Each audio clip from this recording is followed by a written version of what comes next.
like to welcome you to our lunch session. I'm glad you guys all got something to eat. While you enjoy your meals, I invite you to tune into a research presentation from Sam Searles, who leads communications at Tufts University's Circle, or the Center for Information and Research on Civic Learning and Engagement. The presentation will focus on voting trends among younger voters aged 18 to 29, an age group that can one day be graduates of the Vote16 movement. Their participation pattern offers valuable insights into the long-term impact of early civic engagement.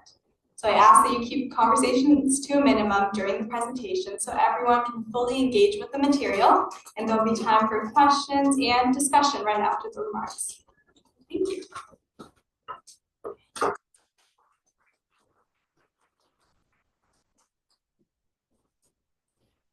So hi everyone, as Amy said, my name is Sam Searles. I do not lead communications at Circle. I want to put that in right now. I'm the communications coordinator, which is a fancy term for saying I do everything our communications director doesn't do. He's great though. So here's a little bit about me.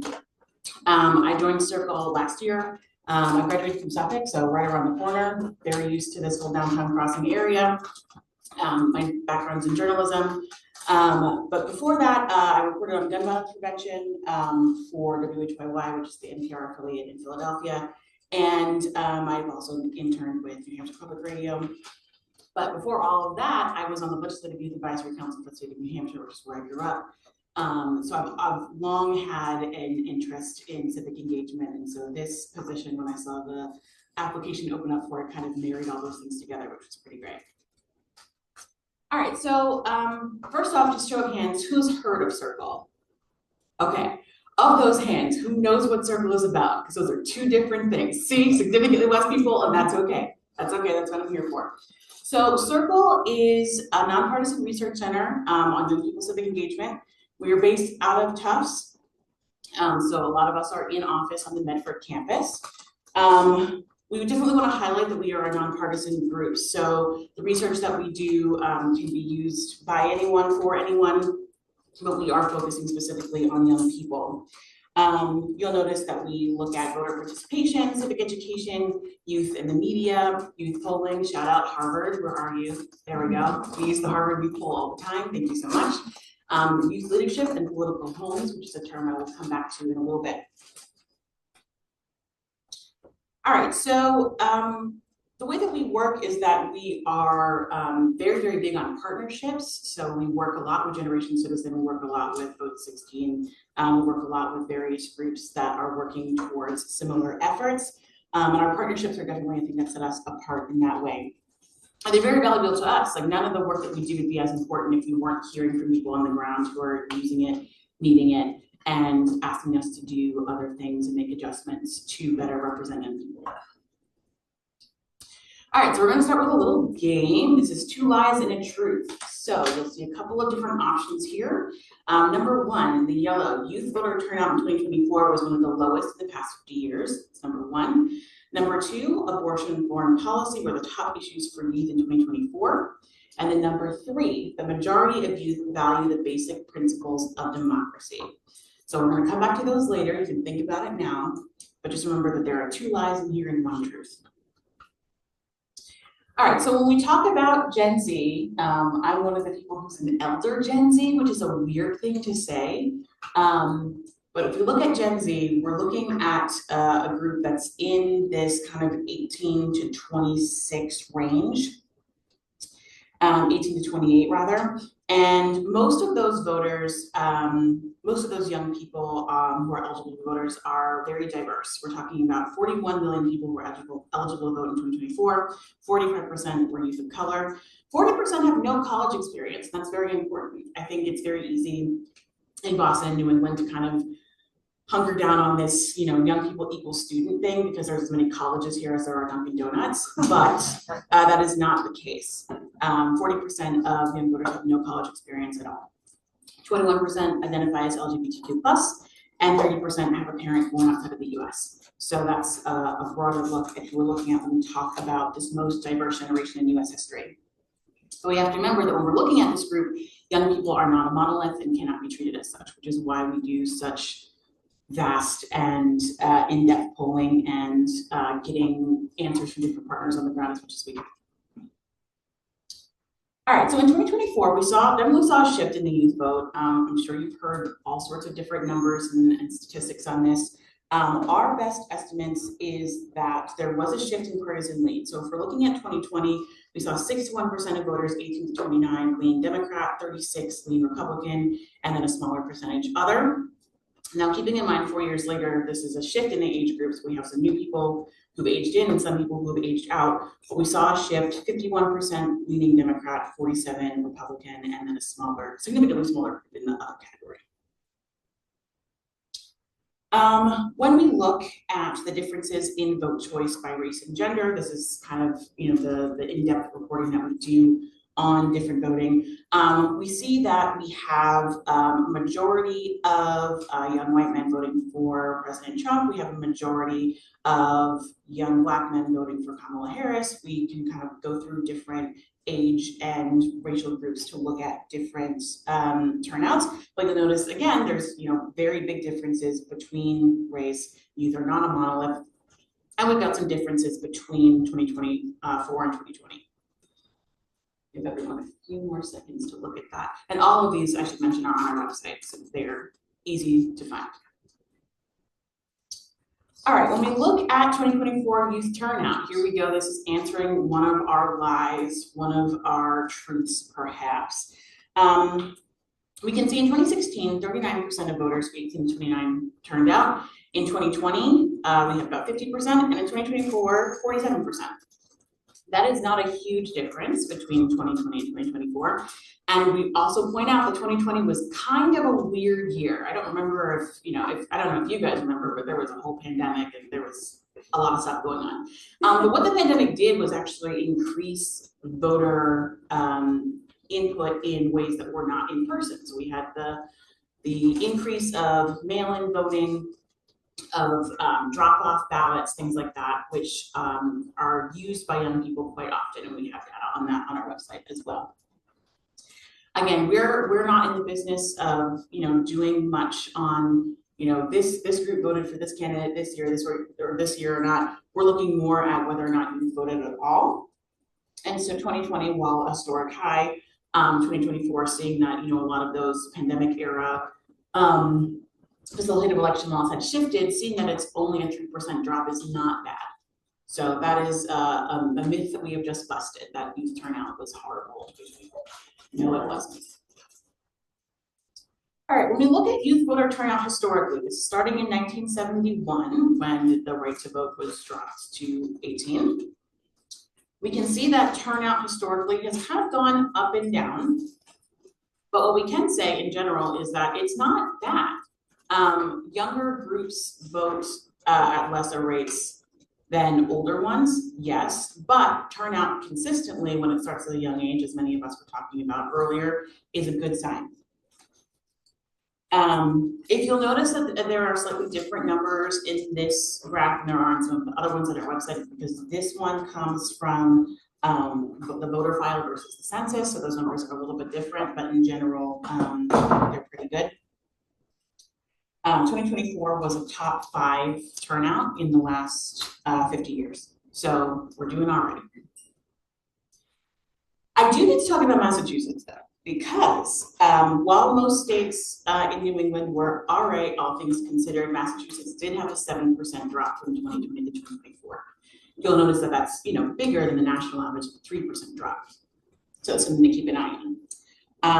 You'll also start to notice, if you look at this map, you'll see major differences in states. Check out Oklahoma, Arkansas, Texas, Louisiana. Many states, though, have really high turnout, and those were because of competitive elections, which usually turn out more voters across age groups. So states like Pennsylvania and Michigan had very contested races, so they were very high turnouts in those states. When we look at voter registration in 2024, Massachusetts has a couple of different numbers. So the graph on the left is for voters 18 to 29. So this graph shows the percentage change in the number of young people registered to vote in each state. And this is data as of October 2024. So this is not, at election day, but this is, pre-registration.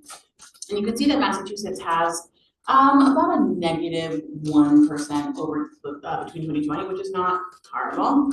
With younger voters, though, that's where we tend to start to see problems, and that's across the board, as you can see. 18 to 19-year-olds, the newest voters are definitely struggling the most in terms of getting pre-registered. That's not to say that they don't show up for election day itself in states that have same-day registration, but since many states don't, and many states are considering doing away with same-day registration, that's definitely something to keep an eye out for the youngest, newest voters. When we look at the problems faced by voters in 2020 and 2024, we are looking at the differences between race, gender, and looking at different issues that come up there. So this is just looking at the turnout rates between 2020 and 2024, and there's a lot of different things that affect that. Inequalities, including transportation issues, differences between facilitated election laws between 2020 and 2024, as I mentioned, but we can see that a lot of groups had a significantly higher turnout in 2020. I'm looking at Latina women especially, with a 56% turnout in 2020, dropping to 37% in 2024. That's a little concerning. This is going back to my point about education and college students versus non-college students, or some 18 to 19-year-olds who may not have even hit college yet, or are choosing a different path. We can see that the turnout rates definitely differ by education, and this is actually the biggest gap that we'll see. It's usually not by race, it's usually not by gender, it's usually education. It's a 30-point difference usually between a high school graduate and a college graduate. Other inequities like income, which are tied to education, are not shown here. But again, because youth are not a monolith, you can get a variation of folks on that. When we look at the issues that people spoke up about in 2024, you will notice that young people are issue voters more than party voters. This is also our second lie, that abortion and foreign policy were the highest priorities. They were not. We have this phrase that we use around circle, it's the economy, stupid, which is like, it's not very nice, but it is kind of the basis for a lot of issues that we see with young people. People are saying that the cost of living, that jobs and unemployment, that those things are the highest problems that they have year over year.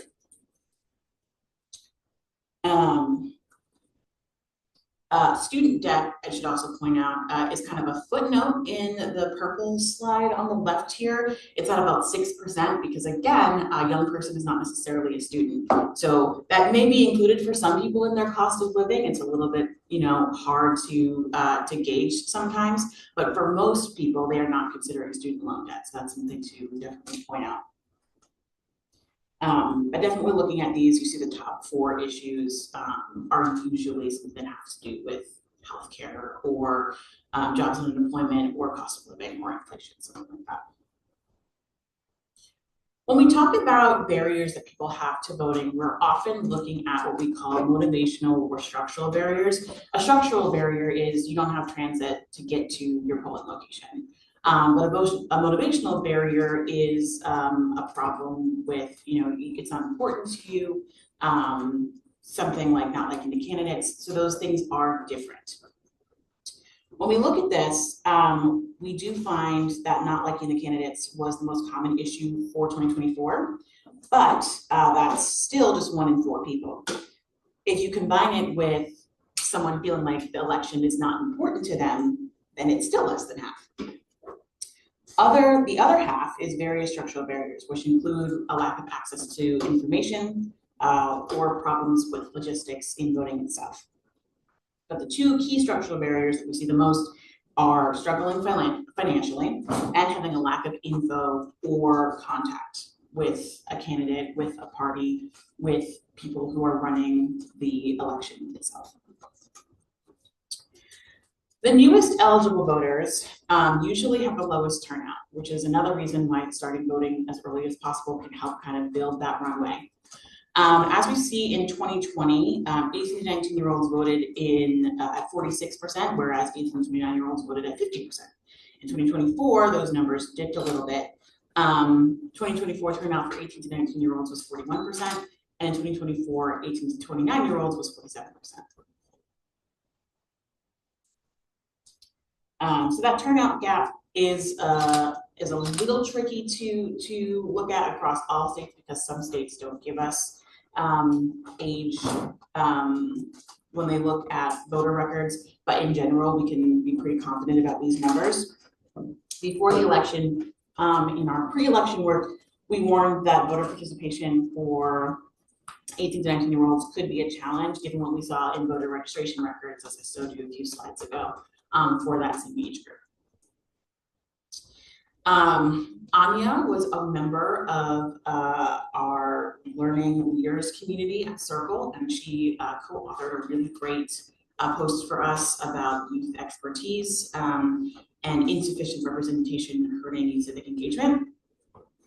Within that work, she found that kind of what we were mentioning before, town halls and important school board meetings are held in the school day. So this is a barrier for young people to get engaged. More than 58% of poll workers are older than 60. But in good news, several states and localities such as Tacoma Park in Maryland and then all the folks in New Jersey have successfully lowered the voting age for local elections, which is increasing turnout. This is a longer paper that I'm not going to get into as much right now because it's really worth doing a full read on our website. But this is a paper that we released with Protect Democracy a few months ago, talking about kind of breaking youth down into 3 different categories when it's talking about how does Gen Z feel about democracy. And this could probably be expanded into Gen Alpha as well as they, get older. But it's essentially looking at how, in general, young people are very worried about the current state of democracy. 81% agree or strongly agree on the importance of having elected leaders chosen in free and fair elections. So that's, a good sign. But there's an 11% who say political violence is sometimes necessary to achieve progress. And that is a little higher than you would want it to be. They have a low level of confidence in the US system of democracy. There's 36% of youth agree or strongly agree that the US democracy today can address the issues the country is facing. That's not a huge vote of confidence. And 16% agree or strongly agree that democracy is working well for young people, which is also not a great number. So those 3 profiles, this is way too much to get in on one slide, so I'm just going to go over them very briefly. We kind of came up with 3 different, types of young person.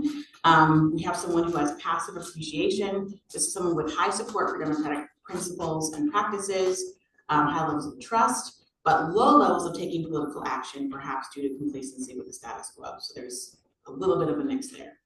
Number 2, we have someone with dismissive detachment. They have below average scores on every facet of positive democratic attitude, and they sense that democracy is failing to address the challenges. This, can come about for a very wide range of reasons. I encourage you to read the paper on the website because it gets into more of those. You can see all sorts of different places where they'll fall along those markers. And then we have the profile 3, hostile dissatisfaction. I should also mention that each of these have a percentage that we find. So 63% of youth are in that passive appreciation phase, 31% of dismissive detachment, and then 7 are in hostile dissatisfaction. Defined by their endorsement of political violence and negative views of the other side, believe in democracy in principle, but very disappointed with the practice. Highly skilled and engaged group that's ready and willing to take political action for major change to the positive or negative. So when we look at recommendations for action based on all of this and all the information that's on our website as well, we see a couple different things. 1, noting that youth are not a monolith, so it's important to listen and work to understand views and experiences. We should support the passage and implementation of facilitated election policies, which is, I don't have to tell anyone in this room, you are all doing that already. Focusing on inequities, so looking at youth of color and non-college youth, reforming and strengthening democracy so that it earns youth support and engagement, building and supporting political homes, I mentioned that earlier. A political home is anywhere where you have a civic sounding board, not an echo chamber, those are two different things, but a civic sounding board where you can learn and grow yourself as a person who is civically engaged. It could be an AP civics class. It could be whatever. It could be within a youth and government situation like I did in high school. It could be a debate class, but just something where you feel like you belong politically. This is a huge issue that we're seeing where young people don't feel like they belong anywhere and so therefore aren't engaged. And also using issues as a starting point for broader conversation about civic participation. I see that you're really upset about gun violence in your school or a school around you. How can we use that to then say yes and with other forms of civic engagement? As always, please connect with us. I will give you a moment. I'll give you 30 seconds to follow us on social media. This is my job. And you can also go to our website as well. It's circle.tufts.edu. We are super available at all times of the day or night. It's going to be me answering you back in the DMs on Instagram. I'm chronically online. I will find you. It's fine. Ask us any questions that you have. If there's a statistic that you're looking for to help bolster your next town meeting, presentation, or whatever we can get you, we are happy to do that. That is literally what we are here for. We are always available. And then there's my personal email as well. I also have stickers and pens, not a ton, but I have some that you can totally have. I am very reachable, so feel free to ask anything. If there's a question that I don't know, I will find the researcher who does and get back to you within 3 to 5 business days. So that is my presentation. Are there any questions? I know there was a lot of data I threw at you. Every single slide is on our website as well. And a lot of those things that came out from 2024 are in a post specifically about 2024. So you can find all of those there. Yeah. There was a slide a few back about like what percent of different amount of education people get votes. So like 68% of college grads, 55% of commercial grads. Mm-hmm. But I couldn't see the other like the high school grads and not. And we just go back. Yes, I can do that. No.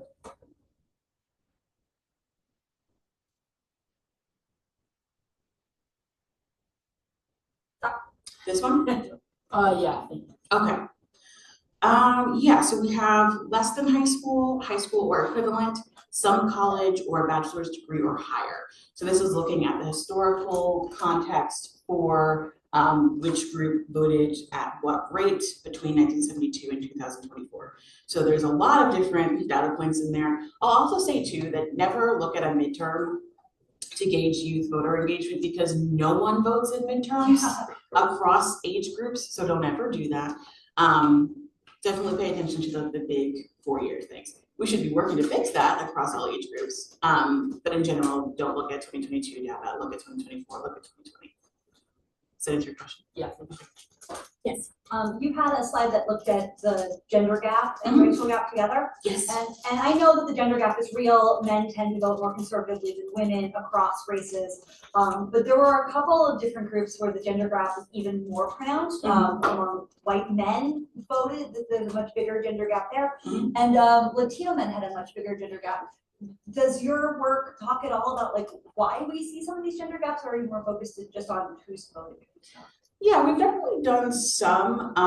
We don't have any right now that are looking specifically at gender alone. I co-wrote a post using our research post 2024 on Black youth specifically that talked about it a little bit. Okay. It's one of those things where there's so many different factors that we would need to conduct a poll specifically looking at that to kind of dig into those answers. But the biggest reasons that we are seeing is just some difference in education between men and women in terms of civics and just education in general. So young women tend to be more educated than young men. Higher college rates. Higher college rates, but also higher high school graduation rates too, by not a small amount most of the time, and that especially jumps between people of color.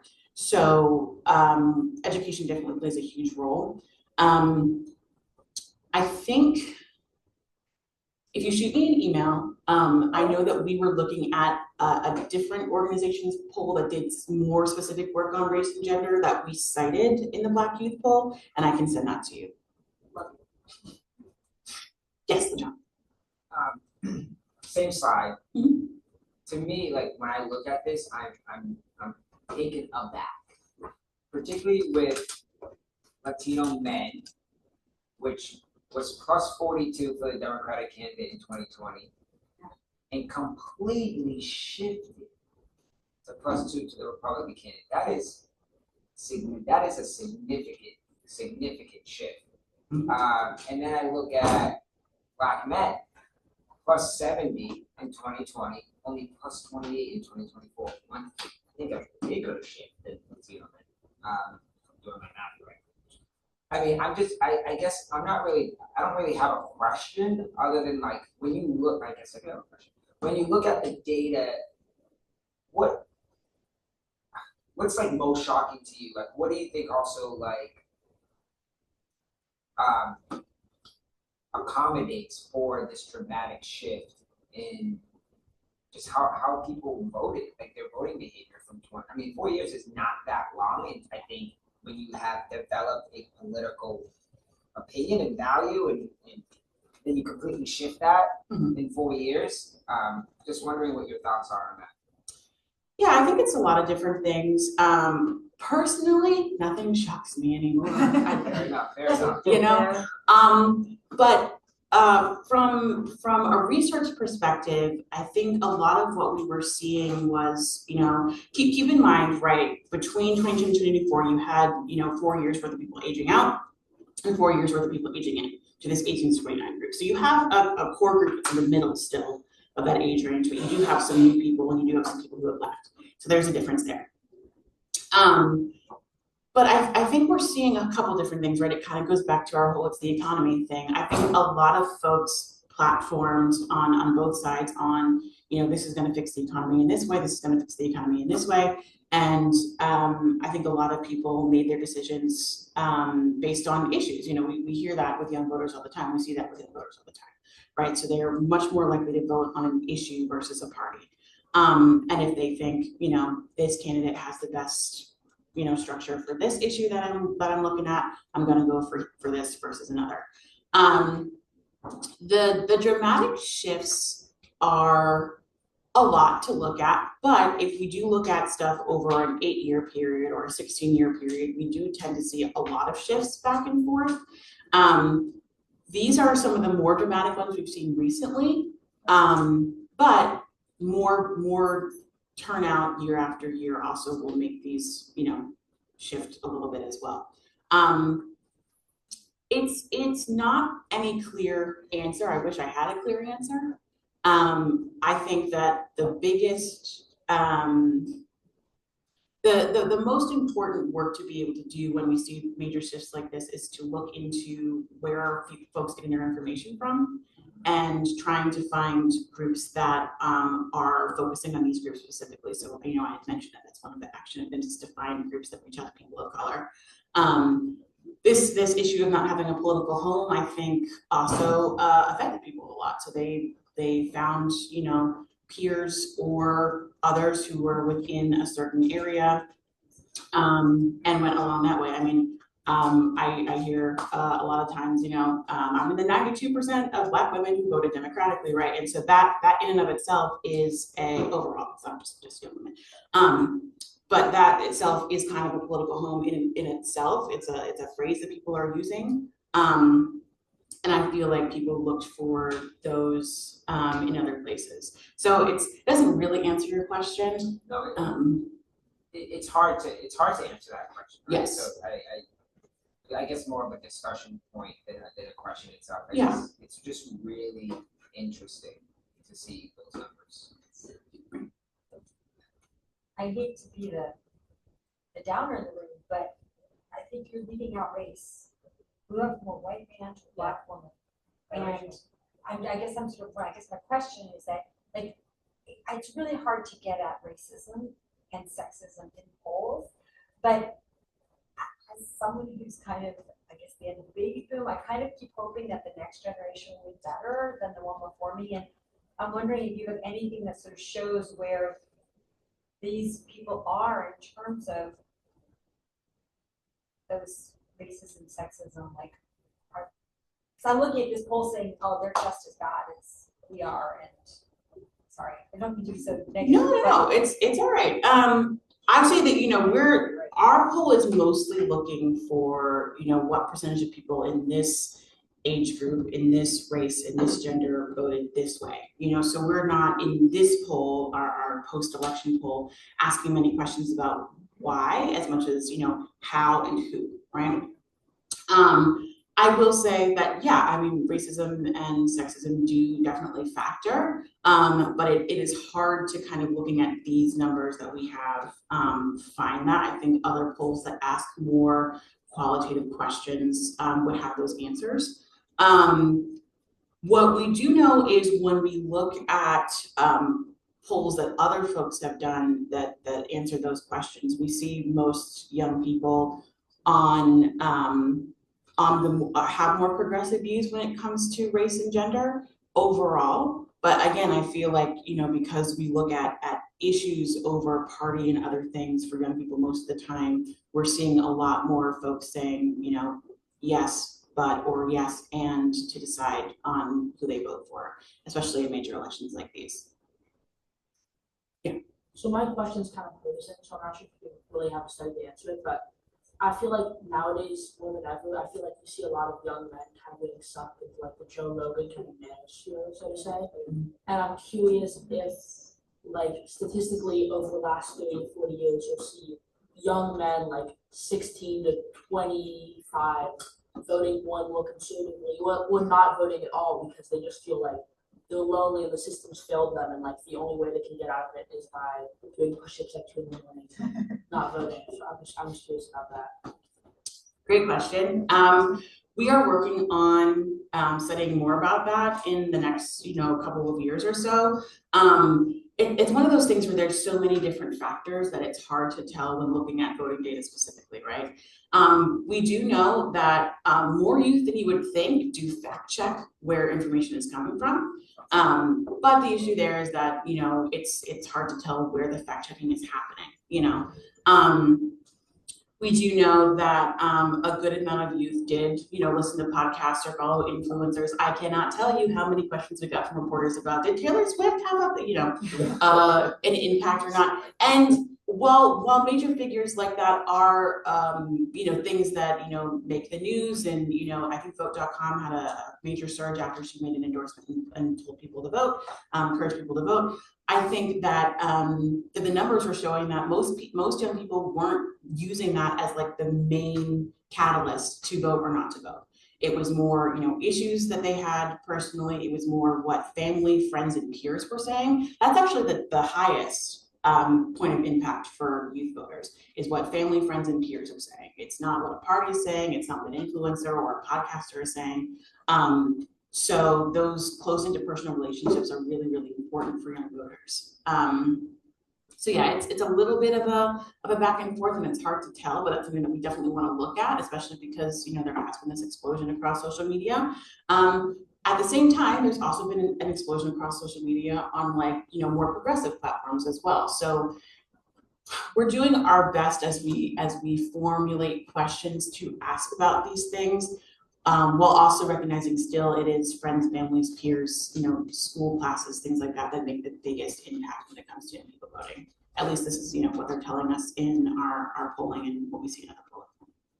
Back here first. I have a question about the 47% voter turnout among young people, and just kind of the nuances of that. So I guess two questions. First of all, how does it compare to overall voter turnout? And the percentage increase and decrease in that in this previous election cycle. And then also, what was the size of voters? Like, were there more young people voting in 2024 just because there were more young people, or like that kind of relationship? Great question. I'm going to come up to you afterwards and give you the exact link to find this, because I don't want to get the numbers wrong. But in general, voter turnout in the US is not great. We are lucky if we can hit, 60% most of the time, right? So in a lot of our bar charts, you'll see that it's that the top that you can hit is like 60% because, that we want to show the comparisons as much as we can. But the bar is not set at 100, it's set usually around 60. Other countries have fixed this by having, voting holidays and things like that, or free transportation to voting, across the country, things like that. And that's just not something that the US seems particularly invested in. Think about that for a little bit. But in general, youth voter turnout, young people turn out consistently at pretty decent rates, as we've seen that historical chart. And while younger voters, while older voters, tend to turn out at pretty consistent rates, young voters overall over time is increasing like this, whereas older voters have kind of done one of these.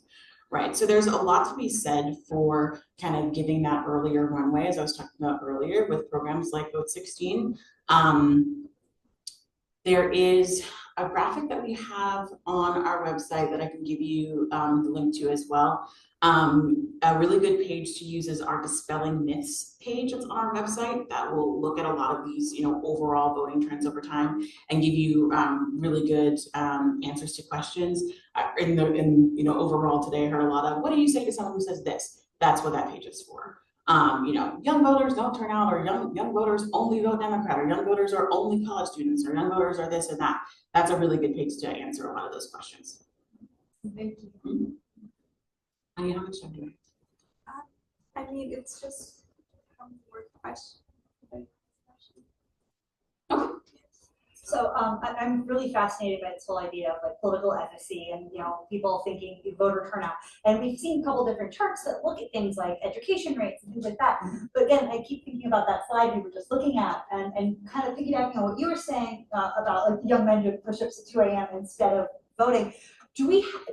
I don't expect you here to have it, but does Circle, have they looked into like when you overlay race and gender, what the turnout is? Like, are white women voting at a higher rate than, say, white men? Like, or black women voting at a higher rate than black men? Is there a political efficacy gap that also goes into this gender gap as well? Yeah, I mean, in general, women tend to vote more than men across the board, across age ranges. We have some historical work on our website that kind of looks at race and gender over time. I believe the Black Youth post that I did looked at the past 4 elections. This came out last year, so I'm a little fuzzy on it, but I can find it, get you the link to it. What was the second half of your question? No, just this idea of the overlay. So yes. You basically hit it. Yeah, we do have some of that. Another great place to look is the US Census website, because although keep in mind the caveat there is that racial groups and definitions have shifted over time as well. So we didn't have an AAPI group for a very long time, or we didn't have a group for African immigrants as opposed to African American Black people. That distinction wasn't really there for a good amount of time as well. So just keep that as a grain of salt as you're looking, because those are very different experiences. Right. Yes. I know, like, talking about like trying to increase voter turnout, I know countries like, I know Australia at least, they have made non-voting illegal, and like if you don't vote, it's something like $20 the first year, $100 the second year, and then it caps at $500 every year after that. Mm-hmm. Do you think something like that would work in the US, or do you think because it would end up just kind of being like a negative stigma around voting because like people just have to pay so much?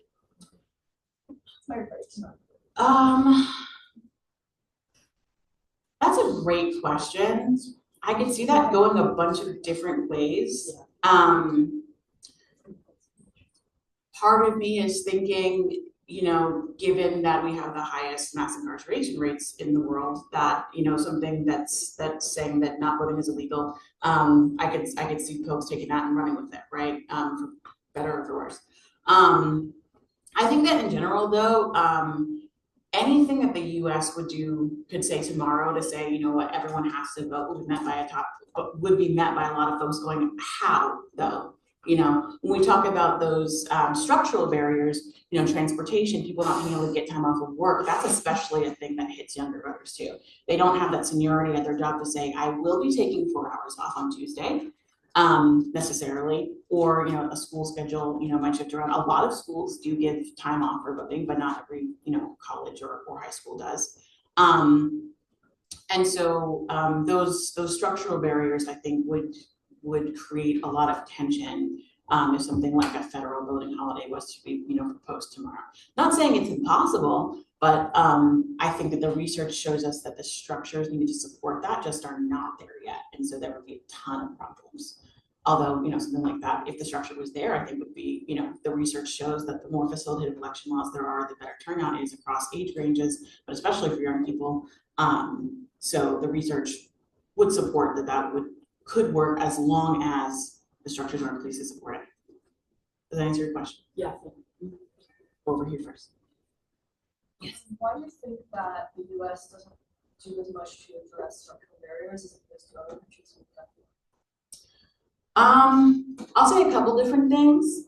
First, the US is not great at removing structural barriers for a lot of things. That is just kind of where we're at. There is, you know, a long history of people having to fight for the right to vote, period, without fear of being, you know, followed home and, you know, met with violence, you know, so there's that for sure. I think that, you know, because we are such a big country, you're going to have 50 different states and various territories always submitting different ideas of how to best move forward, which, you know, for better or for worse there, right? But I think in general, there have not been enough movements since kind of lowering the voting age and the Disabilities Act. There have not been enough major movements trying to increase voter flexibility across the country, like nationwide. There have been, you know, smaller ones, you know, in states here and there, but there haven't been as many like national movements that have gained traction. So that's definitely one. I think too, the data shows us that facilitative election laws are only as good as long as the people who voted them in stay in power. And a lot of states, towns, you know, municipalities flip-flop back and forth. I live in New Hampshire, which is like the purplest state to exist. I'm so tired. Every 4 years, it's just, you need this to vote, you know, it's something different, you know, all the time. And so with that comes a lot of change and a lot of confusion over things. And if you'll notice, you know, this administration has submitted a lot of different changes to voting. There have been 4 different efforts in the last couple of months to change how people can be registered to vote. The latest one I saw was, and granted, you know, this goes into the back and forth thing. We don't know what courts might strike down or not. To get rid of voter registration drives at naturalization ceremonies. So that in itself is a major, like, all right, well, that's a major difference in, you know, how we get people registered to vote, right? So there are going to constantly be changes that go back and forth. It would require a lot of nationwide and federal action to kind of protect and build up that structure, but we just don't have it right now. So we're kind of at this place where we're looking at facilitative election laws and doing the best that we can.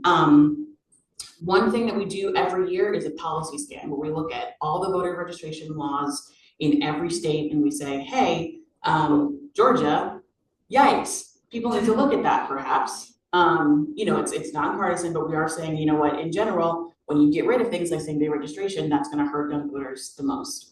And we'll look at other states, you know, like I believe Michigan added like 3 different new good facilitative election laws this past cycle and things like that. But we do that every year so that way it's easy for you to at a glance say, okay, we need to focus our efforts as a national group on these states, or, you know, we can afford to kind of shift focus over here based on, you know, what laws are there. Does that answer your question? Yes. All right, you first. Yes.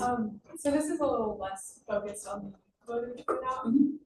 But, you know, gerrymandering and redistricting is a conversation now. And Yeah. so I'm curious about if Circle, you know, has a stance on that, or if you've done research around, you know, the Texas, California thing. I know it's kind of happening at the moment, but if you have thoughts about how that has played out in the past, or if you have predictions about what might happen. That's a great question, and I honestly don't know off the top of my head if we have anything specific on gerrymandering. I think we definitely touch on that in conversations around facilitative election laws and things like that, because those will shift based on district. We also look at the top, the different Senate or presidential or congressional races where young people can have the most impact. That is our I'm going to forget what all the letters in the acronym stand for, but it's our YESI, which is on the website, YESI. Youth electoral significance, something. That's it. I will find it and get it to you. But that's also looking at like where different districts have shifted and kind of like, okay, like this district had like a really high rate of youth impact this year, but it didn't 4 years ago. And it's not gonna say like it's because of gerrymandering specifically, because there are a lot of factors, but that might be a good one to look into. If I find gerrymandering work that we've done in the past, since I've only been on the team for a year, I will find it and get it to you. That's a great question and something that I do think we should look into some more. Maybe 1 to 2 more. 1 to 2 more questions? Okay. You kind of touched on like mass incarcerations. Mm. I'm curious if you think like allowing, just kind of do but number one, voters like allowing people who committed felonies to vote, like poll nationally, and number two, do you think if that happened, like do you think that would really help voter turnout? I'm interested in the way that like do you think if people who did commit felonies, do you think they would vote at a higher rate than people who like didn't commit felonies? These are good questions that I don't really know the answers to. Something about whether or not folks who have committed felonies could vote is not a question we would ask on our national polling, but it may be something that, you know, if someone else did, that we would factor into our writing. That's a hard question to answer because I think that that's another thing that would probably, if it were to, you know, be posed, would probably vary from state to state. Probably wouldn't be a federal action, but who's to say? Yeah, that's something we don't really have a lot on right now, and I will pose that to the group and see what we can do there. Didn't Florida do a constitutional amendment ballot question a couple of years ago about felony voting? And I think it passed. But then I think they found ways around it. Somebody Google that real quick. I don't know. Yeah, I want to say that happened. I want to say, and I could be misremembering, that Florida had a constitutional ballot measure because Florida banned felony voting. And I think, and I could be wrong, that it passed, but then Florida was Florida and found a way around it. So that I could be is wrong, but I think I very possible. But yeah, I mean I believe those kind of situations would happen if this was to get posed. It would become a state by state issue, which would, you know, vary greatly. Voting rights kind of vary between different states a lot, which is why we do the policy scan every year to kind of look at how it affects some people specifically. But you know, the whether or not you have same day registration, it affects all age groups, so it's something to look into. All right, one more question. All right, seeing none, I will go back to the slide that has all of our information on it. Take a few seconds, follow us, reach out to me if you've got specific questions, shoot me an email. I also have a digital business card that you can scan that will get you connected to me and also our website. Happy to answer questions at any time. This is what we're here for. Please use this as a resource. If we've got, you know, data that we can use to help you, we want to. That's what we're here for. Thank you.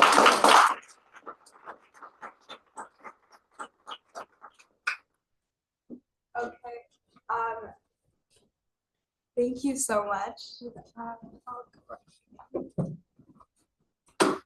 Thank you so much, Sam, and thank you to everyone for coming today, sharing the space, and helping to progress this movement. So just as a reminder, as a call to action, on the back of your agenda cards, there's the QR code to contribute to our Vote 16 letter campaign. Even though it says youth on that card, everyone can participate and should, please. So I really appreciate you guys coming. Thank you so much for your energy and support. Thank you.